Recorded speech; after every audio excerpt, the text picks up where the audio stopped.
Welcome to E360 TV, the live streaming and on-demand destination for influential voices and enlightened audiences. We offer trending, grassroots, and purpose-driven content across a diverse range of interests. E360 TV is more than just watching programs. We offer the ability to interact with live shows connecting audiences to real, authentic influencers and storytellers while streaming to millions of devices.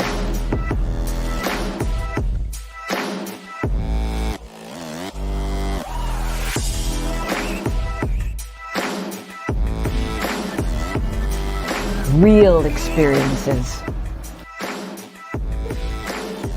Raw conversation. One destination for it all. E360 TV. Hello, hello, hello. I have a question for you. Have you ever felt completely lost?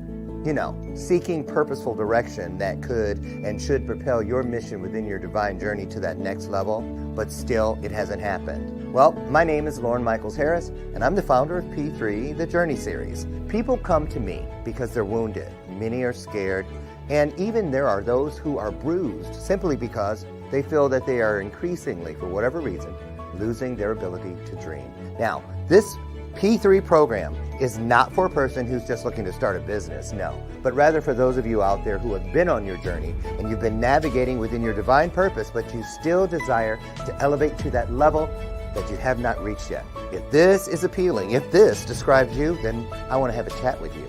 I want to hear your story. So use the link below to get registered for your free seat at P3, the Journey Series.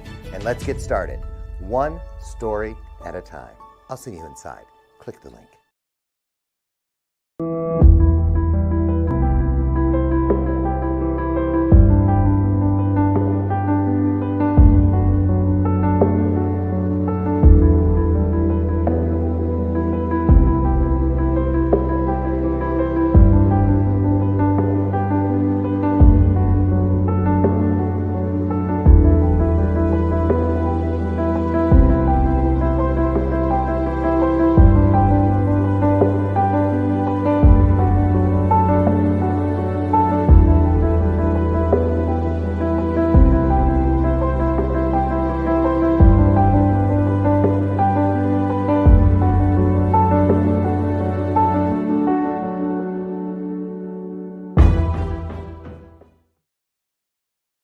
Did you know you can apply to over 50 historically black colleges and universities at the same time for only $20? You can with the Common Black College application. Hello, my name is Robert Mason. I'm the founder of the CBCA. Students around the world have completed the application and received multiple acceptance letters, financial aid packages, and scholarship offers. So visit our website at commonblackcollegeapp.com to apply now. And don't forget to pick up the book, Get Educated, The Man Behind the Common Black College Application. Thank you, and get educated.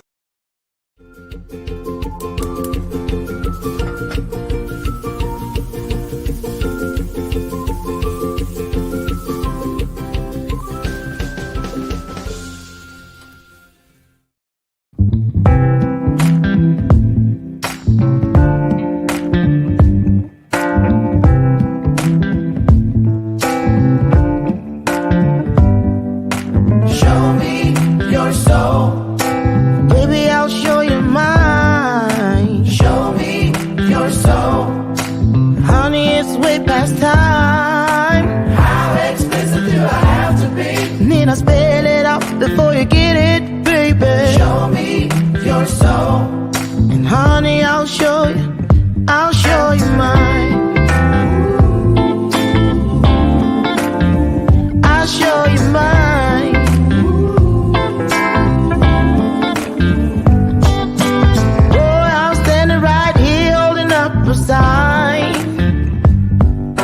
Shamelessly displaying my state of mind, but you walk right past me, pretending like you don't see what's yours for the taking tonight.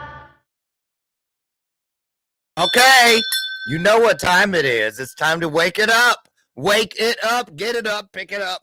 I don't care how you get it up, just get up. It is time to get into the world today, y'all. Welcome to today's installment of Bathrobe Moments. I'm your host, Dr. Loren. And boy, woo, lot of devastation across a lot of places due to the hurricane last week. And so, first of all, we want to take a moment today and just send some love out and some prayers and some healing, good intentions to all of the people affected by that horrible storm. And keep them in your prayers, won't you please? They're free, they're painless, and they work. Prayer works. Can I get an amen? Yes, I'll kick it off. I'm not scared. There is the bell of purpose. I just rang it. You didn't see me slip and do it. That's because I rang it on purpose and with purpose. Why do I do it every day? Not because it's a clever gimmick or a show prop. Oh, no. It is a reminder. Actually, I prefer to call it an opportunity. Why? Because when you hear the truth, you should tune in. You should lean in. Have your moral compass gauged for due north. And just like that bell, you guessed it, the truth, it has a ring to it, okay? Got to listen for it, though, y'all. Listen, I'm excited. We are enacting one of the greatest promises available, the one that guarantees us where two or more of us comes together. We've got a mindset, a heart set, just an intention, if you will, to ease some suffering somewhere in the world. And that's what we're going to do, okay? Spiritual magic in the house. So any announcements? Oh, if you're in the Chicagoland area, I would love to see you in person. Meet me. Now I'm gonna just tell you because I just saw it over there. I saw a little message that for some reason we have last year's information, but that's okay. I can fill in between the lines. I speak of this year's Accelerator Business Summit. I will be the MC once again. This year, though, we are over, and it's not 2023, it's 24. Same great event. It's all over my social media here in the Chicagoland area. Tickets are still available on Eventbrite and over at livenation.com. We'd love to see you in the house. 2 days of extraordinary speakers, breakout sessions, and everything you need to take your business and your mind to the next level. So hit me up if you want to know more, and I'll be there both Thursday and Friday of this week, God willing, you guys. So that's about it. So listen. I'm excited. Well, I'm excited about every day, right? And about our guest every day, but particularly so this morning. Why? Because today's guest, his name is Mark Sumner Lee, and he's from the Durham, North Carolina area. Now, y'all remember a few years ago, we had, is that a senior moment happening? I see y'all. Come on in. 77 jumped up to 123. I think the board says our record a week ago today was 912 of you at one time. Let's see if we can break it. Share the broadcast out. You're going to love this one. LaToya Rose, that's who I was trying to think, from Oklahoma. You remember she was here and we talked about the Black Wall Street, and she schooled us on the whole thing. She had a lot of history. Family history, where her family's people in her family had all these different businesses during the time, and she walked us around, and her accounting business is now on the Black Wall Street area in her hometown. And so today we have another one of those. And I love it when we get to talk about things and it's not just on some day or month like Black History Day or Black History Month. Is there a Black History Day? That's a good question. Ought to be one. Oh, wait, every day ought to be Black History Day. Well, today is here on Bathroom Moments. Mark is going to come in and we have a little, you guys, can we get that up? We have a clip we found on YouTube. We apologize for having to share it the way we do, but it's a beautiful, beautiful little piece. And we wanted to kick things off, and we'll get Mark in here right after we show it to you. But it's a little, there's the Hayti, I don't think I say it right. Heritage Center, Hayti. I always want to say Haiti. And we're going to get that straight when Mark gets in here. It's not the same thing. It's not the same thing. So I'm getting schooled already. So Hayti, I believe. Hayti. Hold on. We're trying to share. Uh-oh. Oh. Hold on, y'all. Hold on. Internet. Uh-oh. Okay, wait a minute. Hold on, y'all. You know, when the internet try to get in the way, that ain't nothing but some negativity trying to, we ain't playing that. So we're going to keep going. Here it is. We got it. We got it. Let me blow this up for y'all. Take a look. Take a look. The Hayti Heritage Center is a place that functions to preserve and advance the heritage of the African American experience. We are here in the St. Joseph's AME Church, built in 1891, hence Haiti's 130th anniversary. This building was run as a church until it became the Hayti Heritage Center in 1975, and then registered as a National Historic Place in 1976.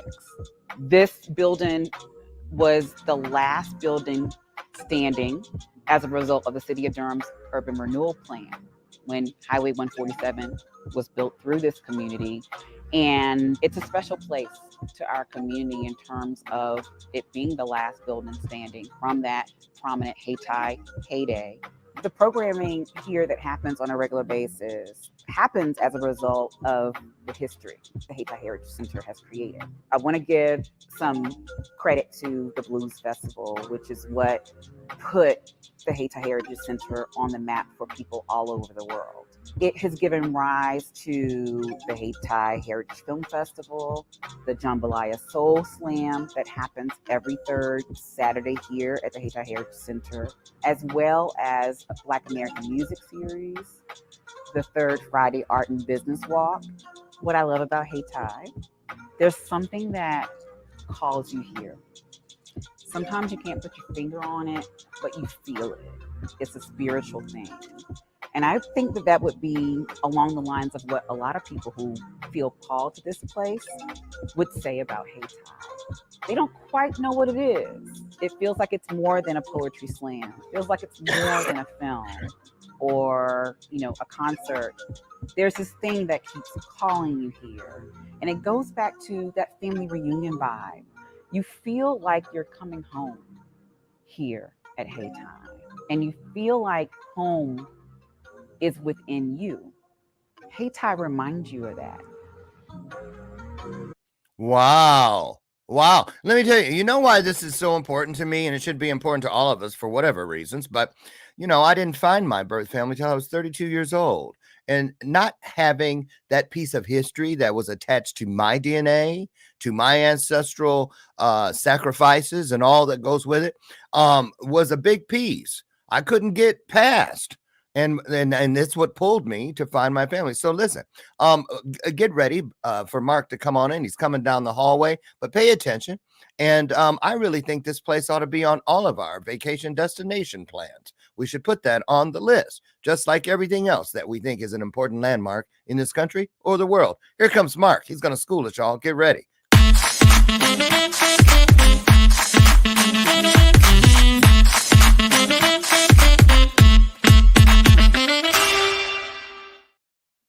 I'm glad you played that video. That was a great video. And yeah, Angel is a longtime friend of mine and everything. So I was actually trying to figure out which video are they going to find, because there's actually a video of me out there as well, which is the cultural minister of Durham, which is a gentleman that passed away not that long ago, a young gentleman. He actually did a video with some of our documentarians, and that's a nickname that some of my friends gave me here in Durham, North Carolina, just because of my interest in culture and all along those lines. So they called me, or they came up with the nickname of the cultural minister of Durham. That's even attached to some of my social media posts and everything along those lines. But I was glad to see that picture, and you had the stained glasses and all of that. Beautiful edifice. And last building standing. Man, if those walls could talk, I bet you the stories and the conversations would keep us busy for a long, long time. But I want to get started on the interview. And I thought, what we like to do here on Bathroom Moments, welcome again, is to give you, the guest, a chance to just, speak what's on your mind, what's on your spirit today, why you do what you do and why you do these types of shows, and what you hope we might walk away with today that we don't have currently in possession. So I'm going to dip out, if that's okay, for about 60 seconds, and I'll pop back in just a minute. Be right back. All you.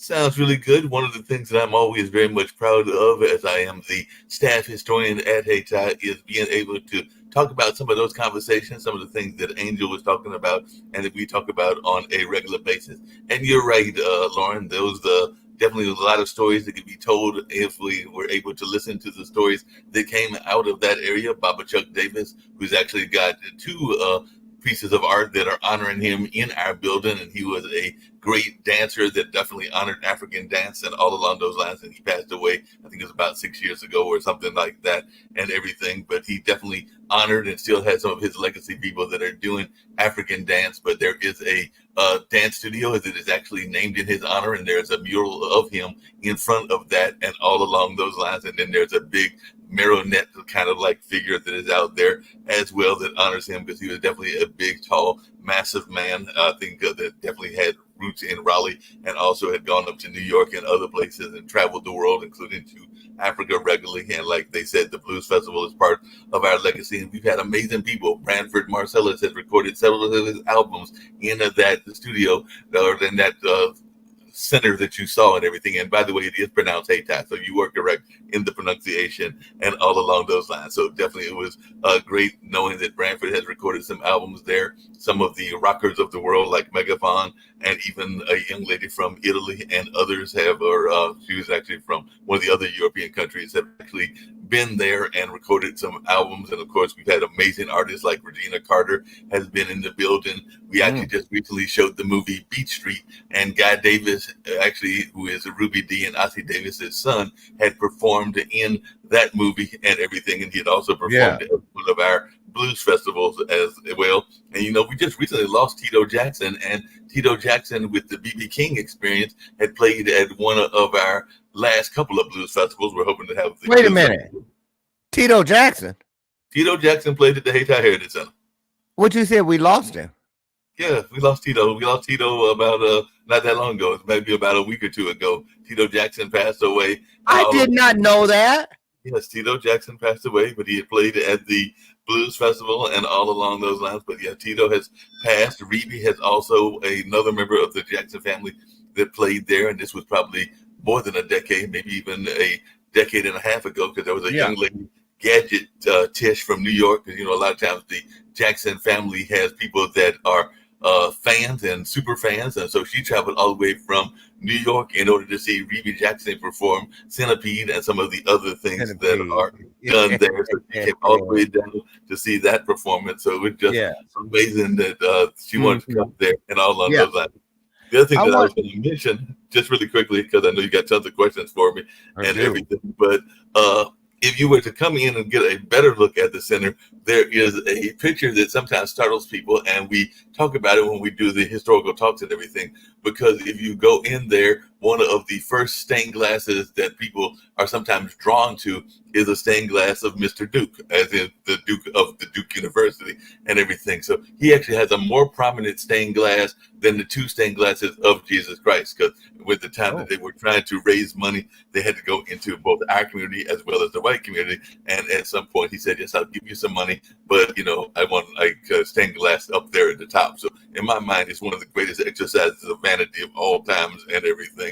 It might even make some of Trump's vanity look mild and everything, but definitely it's interesting they did that, because he's actually got the highest stained glass in the building of all. Dang. Well, if he's going to bust out Trump, he had to have some ego. Good Lord. I'm just saying. Yeah. Just saying. Look, I want to go here. I'm going to ask you some questions that most likely you don't. I don't know. I'm assuming you don't usually hear in interviews, but I want to break it down because I love that you have this.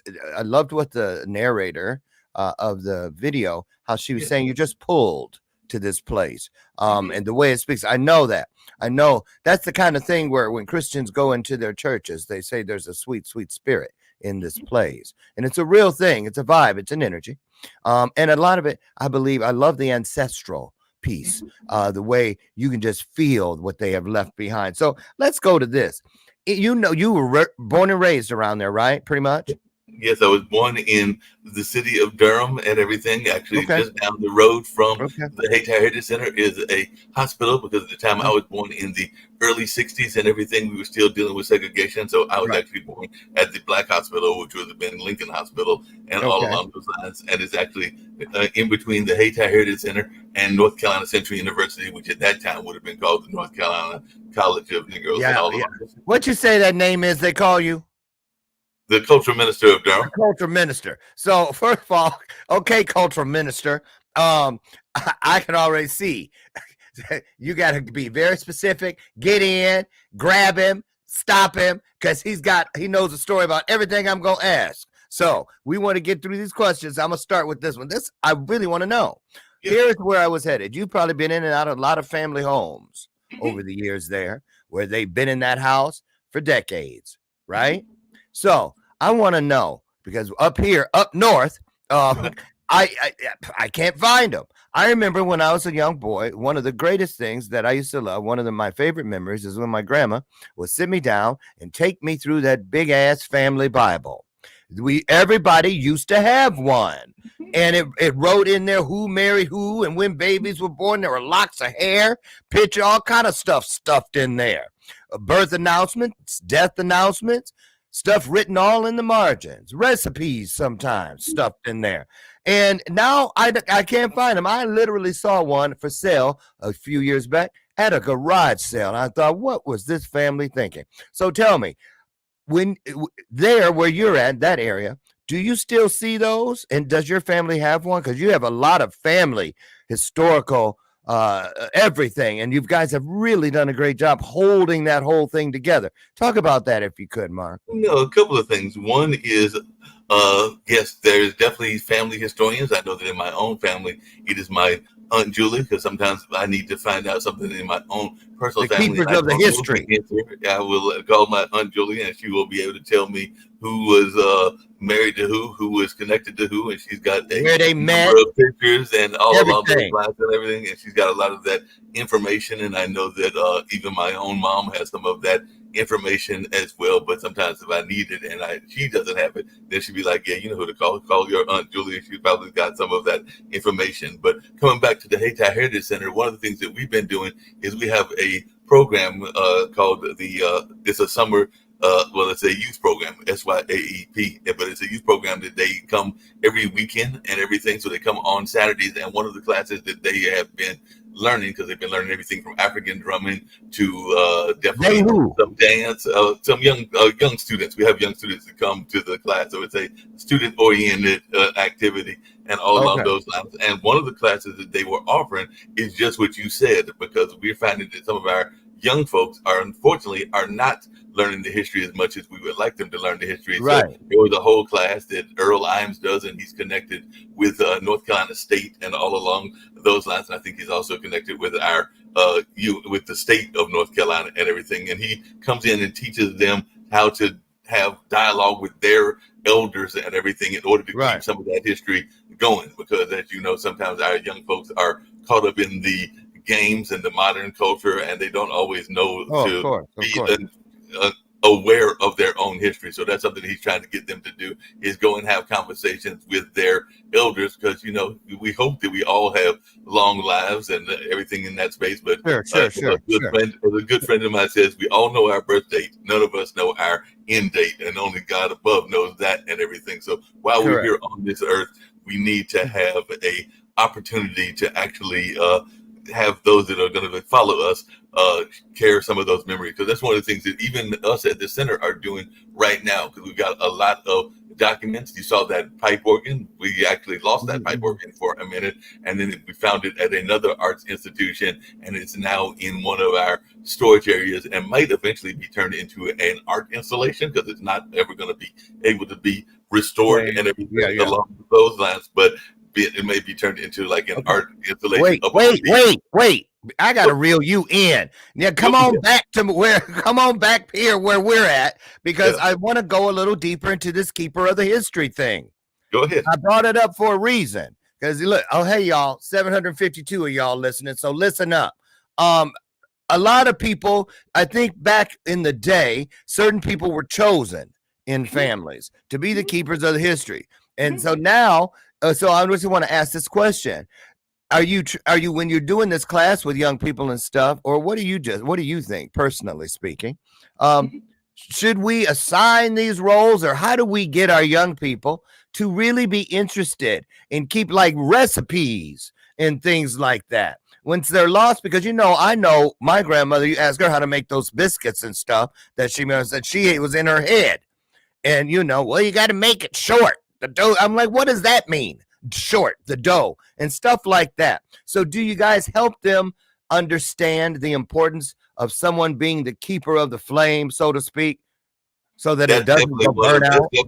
That's definitely one of the roles of the Hayti Heritage Center, is to make sure that there are going to be people that even follow behind me and follow behind Angel and even follow behind Angela, who you saw in the background, who is actually our executive director. And she actually has the same last name, even though we're not related and everything. But that's one of the things that we are definitely getting our young people to understand. And we actually find that a lot of them are more interested than the society wants to think they are. But a lot of times we are of the opinion that they have no interest in things of the past. But once you start talking to them and they start reflecting, and even when they reflect on the future and everything, they have a lot more than we're giving them credit for. Because I remember there was a group that came in recently, and they actually gave like their projections of what 2050 would look like and everything in that space. And they were definitely some very interesting ideas that they had, including some ways that we would deal with issues that we're concerned about, like the economy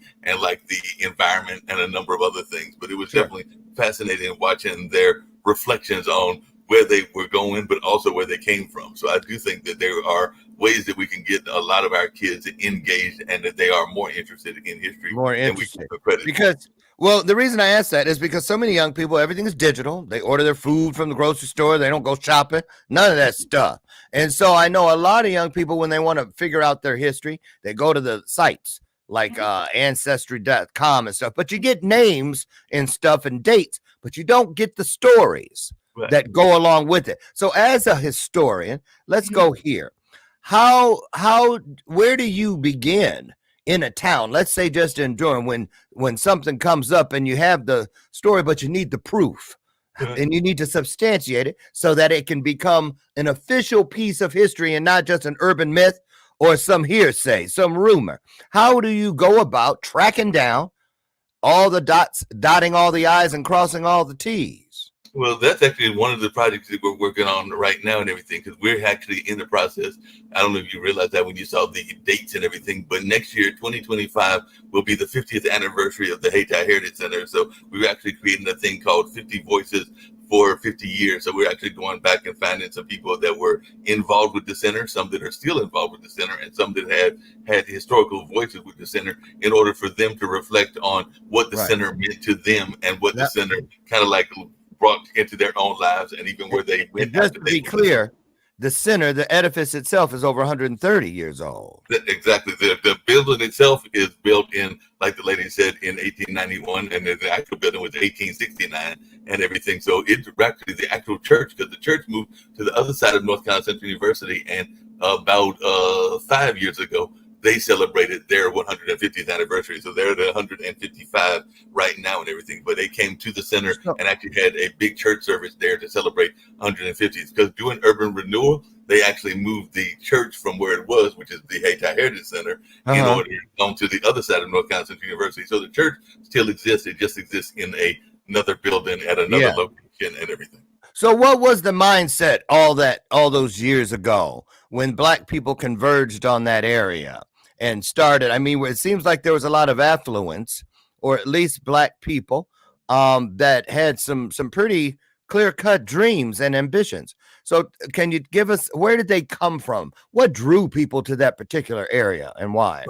Like I said, it was one of the, there were several Black Wall Streets around the world, and particularly around the country, but the main ones were definitely Tulsa, Oklahoma, which you alluded to with one of your other guests and everything. Yeah, there was Latoya one Rose. down in Florida, Rosewood. There was even one that people forget about a lot of times because technically speaking, Central Park up there in New York was a Black Wall Street, and I know that there were Black Wall Streets in Chicago, but Durham was one of the premier ones, and even Booker T. Washington and W.E.B. Du Bois had great quotes about how much they enjoyed it when they came down there and how much it was very enjoyable for them. And they had some famous quotes. As a matter of fact, if you had paid attention to that video and everything, there's a wall called The Legacy of Hayti, and it has a quote from both of them. And one of my famous quotes that I love pointing to people when they come in and do lectures is a quote about how there was a time that you literally could get everything from the mattress you slept in to the hospital that you were born in,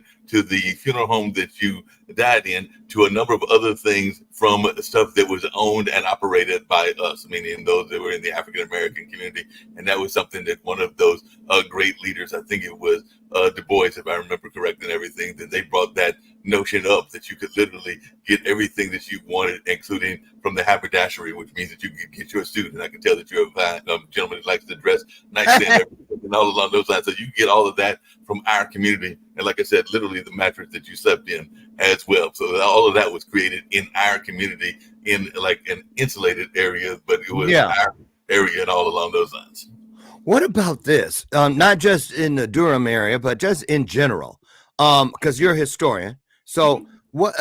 Why is it there's so many inventions and ideas and patents and trademarks that we as African American people are responsible for, but it's not taught. It's not easily found. Like name some of the things you think that shock people when you tell them, that was a Black person.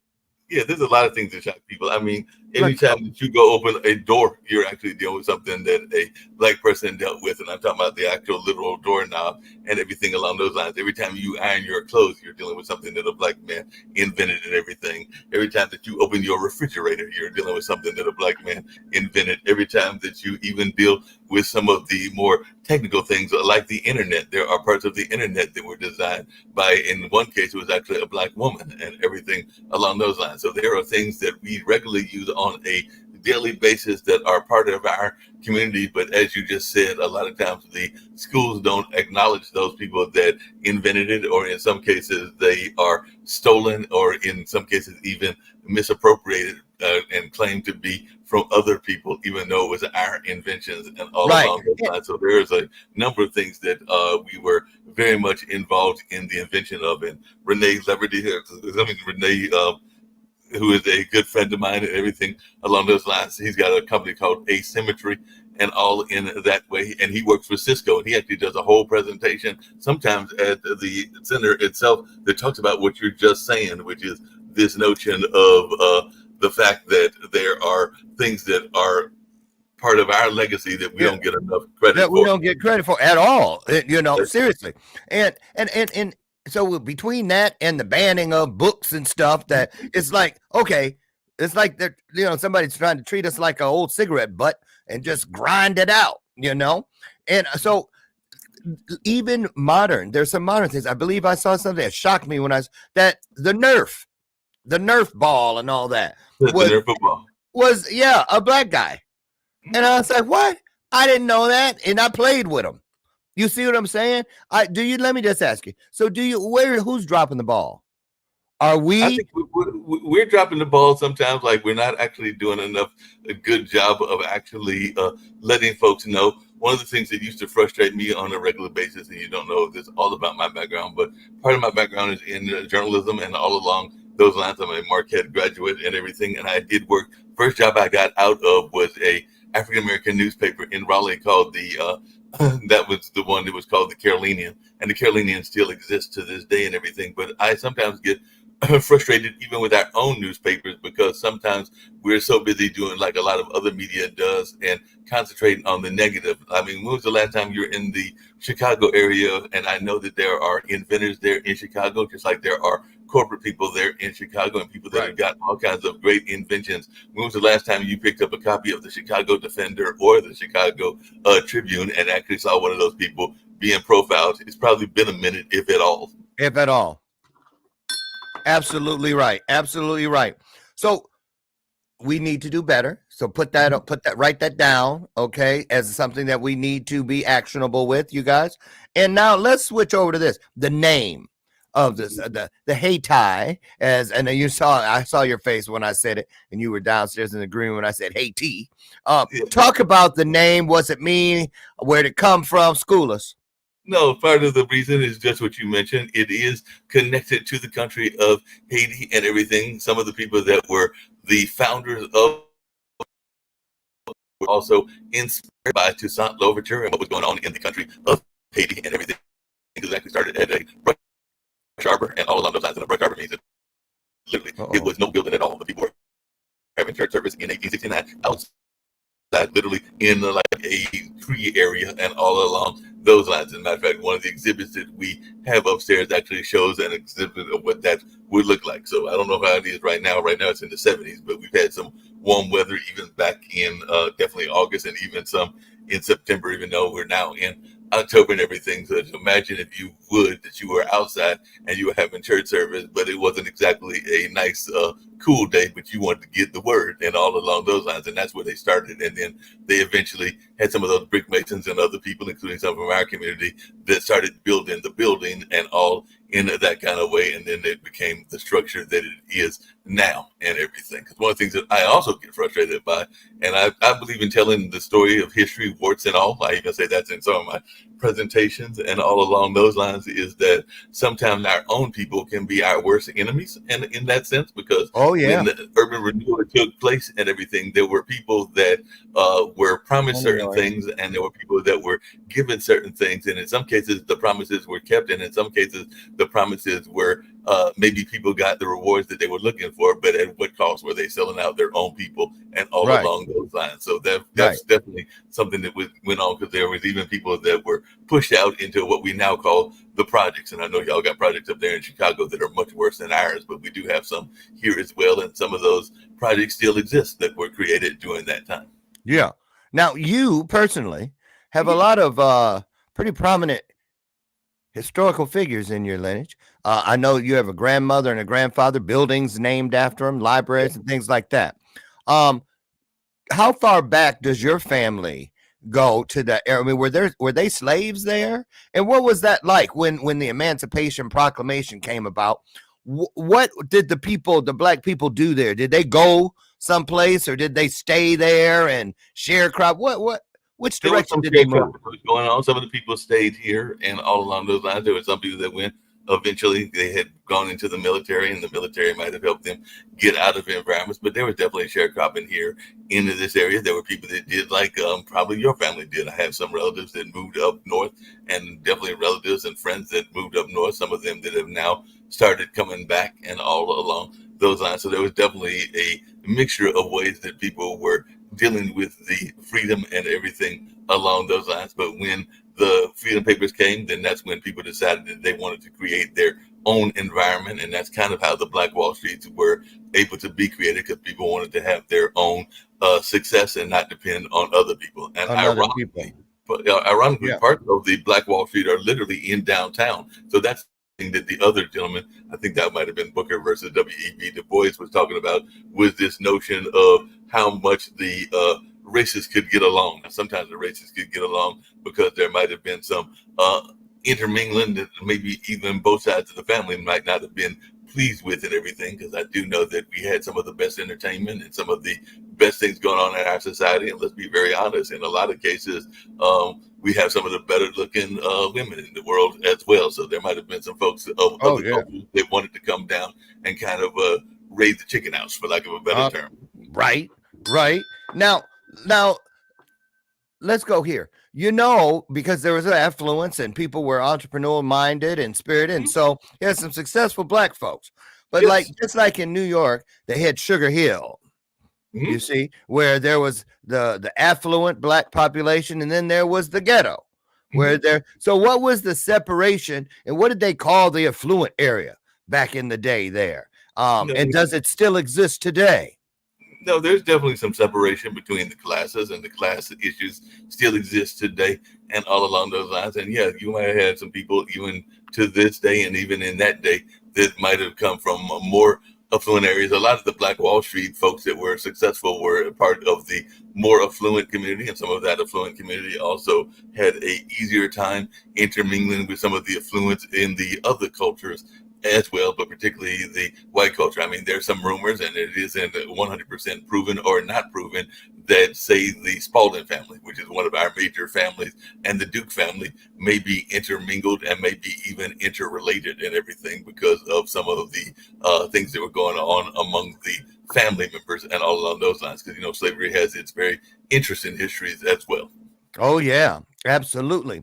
So, educational institutions, any historical black ones in your area? Oh, there are tons of them. They're part of the Black Wall Street. One of the main ones I just alluded to was North Carolina Central University, as it is now known, and everything along those lines. And it is just literally not that far, maybe less than a mile and a half away from the Hayti Heritage Center, and all in that space. Now, one of the things that we find interesting, and that's one of the things that we're trying to change and everything, is because it does look like a church and it was a historical church, there are still some people that are trying to, even to this day, get the notion of coming into the building, because once they come into the building and realize what we are, meaning a cultural center, then they get the feeling, and they love that feeling, that energy that Angel was talking about. And I actually just had several people. There was a couple of ladies that actually distributed. I think one of them was from Atlanta, the other was from Florida, and they distribute coffees from around the world, but mostly from Latin America and African countries. And these are two sisters, and even they talked about that energy and the vibe that they got when they came. And there were some people that came from your area, they came from Chicago, and as soon as they stepped in the building and visited the building, they were like that energy, that vibe, that feeling of the ancestors. Because I mentioned Baba Chuck Davis, but there have been others that have passed. Pierce Freelon, who helped design the historical building, the historical African-American Center up in D.C., is actually from this area, and he passed not that long ago of, I think it was Lou Gehrig's disease, but he was a regular at the Hayti Center, and so his spirit still lingers in the building, as does a number of others that have passed as well. As a matter of fact, many of us that work there, we oftentimes talk about how if you stay there late at night, you might hear footsteps. You might even hear somebody dancing or some other noises that can't be totally explained and everything. So, like you said, it's good talk and everything, because there are definitely some spirits in the building, and that they are friendly spirits, as we can tell, and definitely they keep us on our toes and all along those. Yeah, it'll be more than my toes hitting the floor. Let me hear one. My whole foot gonna be moving. Out of here. I'm kidding. Listen, we're taking a look at something I found on your website. And so, for instance, I personally have never heard of this gentleman, but here he is, the life and legacy of Floyd B. McKissick Sr. So where did you tell us about things like this? Because this is some of the stuff that you guys are consistently providing as far as keeping the stories alive. So tell us about this, just to give us an idea. Oh, as a matter of fact, you said you never heard of him, but he's actually tied to something that I know you've heard about, which is CORE, Congress of Racial Equality. He was actually one of the founders of CORE and everything. And if you remember that when Richard Nixon was around, they were talking about enterprise zones, and certain African Americans would get certain kind of things in order to develop communities and everything. And there's a community that I think just recently, it might have been last week or the week before, celebrated one of its birthdays as well. But during the 70s, and that's when Floyd was living, his son is still living and everything, and is a prominent lawyer. But when Floyd was living, he actually tried to create in rural North Carolina, where my parents had a radio station. You talk about my own family legacy, but they created a rural radio station called WVSP, Voice of Serving People, that was in 1976, stayed on the air until about 87 or 88. But Soul City is what he created. So he actually had the idea of creating a city that would be by and for African American people. So it was the idea of creating a city that never quite took full fruition, but it is still existing as a entity, even though it never came to the fruition that I think he envisioned it to be and everything. But that was going to be near the Virginia border, and it was going to be called, and still named, the Soul City. But that was his idea, and all along those lines. Wow. Tell us about the Hayti Film Festival. Here we are, taking a look at it here. It looks like a pretty big deal. It is a very big deal, and this is actually something that I helped create. As a matter of fact, I'm doing an interview tomorrow with the people at the center about my own role and everything. But it is next year, our 2025, it'll be the 50th anniversary of the center, but it'll be the 30th anniversary of the film festival and our 20th anniversary of our poetry slam and everything. But yeah, it's been in existence since 1995. And like I said, Wow. there was a wanting to, we have some filmmakers here in the area, independent filmmakers, and we also have a lot of people that have a love of film. So myself and other people in leadership wanted to create a film festival, and then other curators have come and even taken my legacy further than I had originally created it as. And yeah, we have filmmakers that come from all over the country, literally. I remember Randall Dodden came from New York. I've had my friend Ronnie Warner, who did This Christmas, come from California. And there have been other filmmakers that have come from around the world. We pull out the red carpet. We do the whole 9 yards. So definitely it is something worth attending. It used to be in February. You mentioned Black History Month earlier and everything. But as COVID came around, other things came around, we pushed it back. So I think the last 3 years, it's been in the month of March and everything like that. But it is definitely something that is worth attending. You will definitely have that energy and everything that we're talking about for the building and everything. So I think that anybody that comes to the film festival is in for a definite treat. And we even show films during the course of the year in order to maintain the interest until the film festival comes around, because we just did a film festival around land loss and everything not that long ago, and we've done several other films as well. We also do lecture talks. I don't know if you're familiar with Alexis Pauline Gump, but she's very much active in the LGBTQIA plus community. Okay. And it was a lecture that she just recently gave, and she's connected with Duke University and the Pauli Murray Center, because Pauli Murray actually was somebody from Durham that was also connected with the whole Voters' Rights Act and some of our things that were going there. So a lot of times people give credit to Thurgood Marshall, but Pauli Murray was also there with Thurgood Marshall and others in the time that we were having our voting rights restored. Perfect. Let's, on the screen right now, let's talk about this if we could for just a couple minutes. Yeah. The importance of the support of, opportunities like the Heritage Center. And that's really what they are, because they provide access, and not just for African-American people, but for all people. So I want to talk to this subject for a minute about, the need for financial support to keep these accurate stories growing and preserved and passed around and shared and just so that we can better understand each other. So talk about the need and how people can best donate. Definitely, they can go to that website that you just talked about, because definitely there is a donate button there. And it is very important that we have the support, not just of our local community, but also the community outside, because we've even had people that have come to the center from elsewhere and have really enjoyed their experiences and wanted to give something back in return. So we definitely appreciate when they do that. And even sometimes we'll have envelopes there in the building if they want to make a donation when they come to the center. But a building like the Hayti Heritage Center cannot be done without the support of the people. I mean, we do get some government funding and we do get some other funding as well. As a matter of fact, one of the other things that we're going to have is a historic designation. So there'll be a marker literally that talks about the Hayti Heritage Center in front of the Hayti Heritage Center in the very near future. I think that marker may come before the end of the year and all along those lines. But that is definitely important that we get the support, and not just from our local community. When I say local, I'm talking about Durham, North Carolina, and around the state of North Carolina, but also around the country. Because like I said, a lot of people come to our events. There's a women's group. It's a group of women activists, and they've been coming now, I think, for about 3 years, and they use it as a conference center, and they do like kind of those grounding yourself exercises and everything. Like I said, they come from as far away as, I want to say, California, New York, and other places. And I want to say that organization has been with us now for about 2.5 to 3 years, and they're scheduled to come back sometime, I think, in next year, if not later this year. So there are a lot of people that use our facility, even if they aren't from our facility. Because one of the things that was a real big win for us, I'm hoping we get back this year, and it comes to what we've been talking about understanding your history, is that there's a group of people that come to town every year, and they come to town for one purpose. They come to be stars in their particular university. And I'm talking about Duke University, and I'm talking about our basketball team there. Last year, Mark Anthony Neal, who is a historian here at Duke, as well as some of the other people, including I think some of their coaches, decided to bring the basketball players. So the entire basketball team of Duke University came to the center to get a lecture from me and other people. Actually, a gentleman that has a store that sells like African clothes and African wear and everything, and also soaps like the shea butter and everything.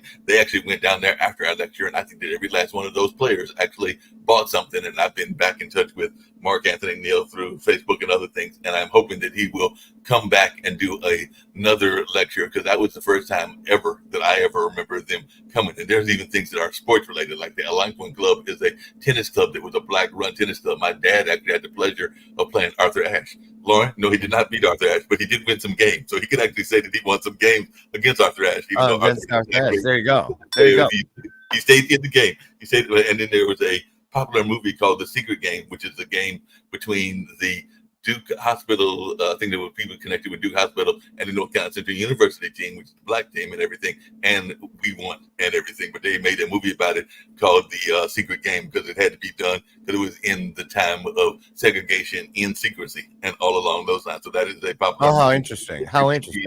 So that is something else that we talk about on a regular basis. And just lastly, because I know we're running out of time very short and everything, but I would say that another friend of mine, Bertie Sneed, has been with International Focus, which is a UNC program, but it's also connected to the State Department. So she had a group of, I think they were lawyers and journalists and people like that. They came and got a lecture from me not that long ago. And these were all over the world. They were from European countries, African countries, Latin American countries, and it was about, I want to say 30 or 40 of them that came. And then another time, which was earlier this year as well, she brought a group of hip hop artists and hip hop producers and DJs, and me and Pierce Freelon did that lecture. So we talked, Pierce Freelon is Phil Freelon's son, who is a noted hip hop artist here in the area. So we talked to him about the importance about hip hop. He's actually a foodie, because we have an active food culture here as well. So that's where I was going next. That's where I was going next. Tell us about some of the famous eateries that people don't want to miss when, and I know you will, visit the Durham area. Anything? There are several good eateries. You definitely don't want to miss Dame's. Dame's Chicken and Waffles is a great eatery. You don't want to miss some of the other great eateries that are there. BU is a good spot. Definitely there is Blue Note Grill, where a good friend of mine does his open mic. As a matter of fact, that'll be going on tomorrow, but it is a Cajun type of restaurant and everything like that. So there are some amazing things. Actually, our mayor owns a restaurant called Zwelly's, because his wife is from Zimbabwe, and he actually spoke at the DNC when that was held there recently there in Chicago. So Leonardo Williams is our mayor and everything, but he's actually got two restaurants. Zwelly's is the main restaurant, and then he's got another one whose name is slipping me, even though it begins with an E, but it's offshoot restaurant. So yeah, there's all kinds of great eateries. All and kinds of. Comes here, we can hook them up in Zinga's, the Hayti Collective, which is across the street from Hayti, and a number of other great ones. Baraka Soul, which is a Latin American one in an area we call American Tobacco, which is near the new ballpark where the Durham Bulls play. But yeah, you will not find yourself not finding some great food and everything. There's of course Dillard's, which is a barbecue joint and everything, and of course there's Bullish. So what are y'all known for? I know if you go to Kansas City, I was speaking there a couple weekends ago, and everybody's like, "You didn't have barbecue?" I didn't have a chance to shoot. No, but next time I'll make sure that I do. So, anything in particular Durham is known for? Well, we're known for a couple of things. We're known for our blues music, because we have our own particular style of music, which is the Piedmont sound. What food? And everything. And then food-wise, we are definitely known for some good old-fashioned barbecue, because there's some people argue about whose barbecue is better, Kansas barbecue or Texas barbecue or North Carolina barbecue. Nah, I did not know. Okay, then. For barbecue, so that definitely. What about that jalapeno cornbread? Oh yeah, we got some good cornbread. I had that when I was in North Carolina. Yeah. Now, as we turn the corner for the last lap here in the interview, let's go to. I want to ask you this. If we were 100 years in the future and someone is sitting in the seat that you now possess at the Hayti Heritage Center, what do you think the top stories from today will be as far as historical moments that people will experience when they walk those very halls, those very floors that you walk today? What kind of stories from today will they be hearing? They'll be talking about some of the things, and some of the things that we talk about even historically are still going on. So they'll be talking about some of the divide, including some of the racial divide. They'll be talking about some of the relationships, both good and bad, between the black and the brown people, meaning our Hispanic brethren, because definitely there's been a growing Hispanic population here and everything along those lines. So they'll be talking about that. They'll definitely be talking, I hate to say it, about gentrification and the impact of gentrification. I mean, that's something that I talk about, but it's still impacting us today because you've got a number of people that are putting up apartments and they don't always have the amount of people that can actually go into the apartment. So it's constantly building, but then not having the people go in that. So the affordability crisis would be something that people will be talking about. They'll be talking about the food crisis. And as you know, because it's impacting in Chicago, just like it's impacting in North Carolina, they'll be talking about gangs and crime and all along those lines. Because one of my good friends, Mike Anderson and everything, is a person who got caught up in the criminal justice system and all along those lines. And now he's trying to work to make sure that other folks don't make the mistake he did and everything. And he's only one of several. There's also Otis Dixon and also others that have gotten involved in gang violence or gang life. And now they are trying to make sure that others don't make that same mistake. And then, of course, they'll be talking about transportation and, of course, congestion, because we're not quite as bad as Chicago, but we do have some congestion issues as well. So they will definitely be talking about some of the transportation issues that are going on as well. So the inclusion aspect there, as far as, speaking to the racial divide, what's the pulse of that today? Is it a pretty inclusive area for people who might be thinking of moving there or checking it out or to retire there? And I mean, not just color, but let's say even people that of the LGBTQ plus. How is that? What's the tempo? Oh, this is very popular. We just had not yesterday, today is Tuesday. On Sunday, we just did a big Pride event on Duke's campus. I did not attend it this year, but I've gone in the past, and yeah, it was looking packed. As a matter of fact, I heard of somebody on the bus make the comment that it looked bigger than Juneteenth or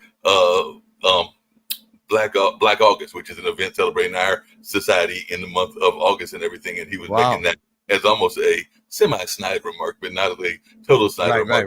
Right. It is very inclusive, and there's a growing Hispanic population. As a matter of fact, my friend Alexandria Ferguson, that used to be on the school board and everything, she is from Honduras, if I remember correctly, and there's other people that are from Latin American countries. So there is definitely a growing population and a growing activist population here. And we also have a very activist community just in general and everything. So definitely there's something that is very welcoming, and a lot of people come here, both young people as well as retirees, because there's a lot to do. Lots to do. And even as a older person, we've got the Dancing Divas, which is a cheerleading group, and I think all of those ladies are 70 plus or something like that, and they are still active and everything. And we've also got a quilt circle that meets regularly. Matter of fact, they'll be the second Saturday in this month in October. So not this Saturday, but the following Saturday. And these are women from all over the area and some outside of the area that come and make these amazingly beautiful quilts and everything. So we've got that going on, and we've got the jazz band that meets pretty much every Saturday. And these are both active jazz teachers and jazz players, and they have a band called the North Carolina Jazz Ensemble, and that's one of our house bands along with the Poetry Slam. So there's a number of things that we got going on. A lot of stuff. Best way to find out is to check it out for yourselves. Now, on the screen, ticker taping along the bottom, is the Hayti.org site, so you can go and learn all about the Heritage Center and everything else that a lot of what we've talked about and more today. And also, here's Instagram if you want to check out. Lee Entertainment 62 is the handle, and we will drop both of these as well as this one. This one's already inside your comment section. We'll drop those other two in case you, and I know you want to donate and help sponsor something. Get over and check it out.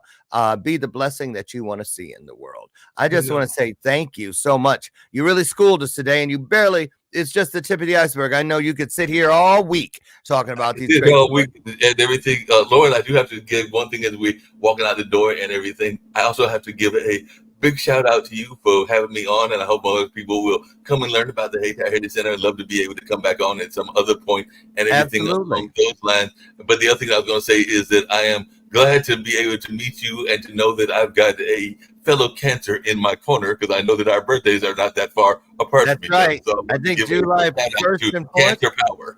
That's right. Absolutely. I received that. Thank you so much, Mark Sumner Lee, staff historian at the Hayti Heritage Center in Durham, North Carolina. Thank you so much. And I want to thank all of you. I couldn't do this without you, nor would I want to. So on that note, won't you meet me tomorrow morning, God willing, over on the front porch, where together we can meet and have yet another illuminated conversation. Now get out of here. Don't let my screen door slam on the way out. And remember, get out and find a bigger piece of life. Bring it over to you. Take everything from great to greater, bright to brighter, strong to stronger, and my personal favorite, kind to kinder. I'll see you tomorrow. Have the best day ever. I love you guys, and there ain't a damn thing you can do about it. Bye, everybody. Mark, great job. Thank you so much. Welcome back anytime.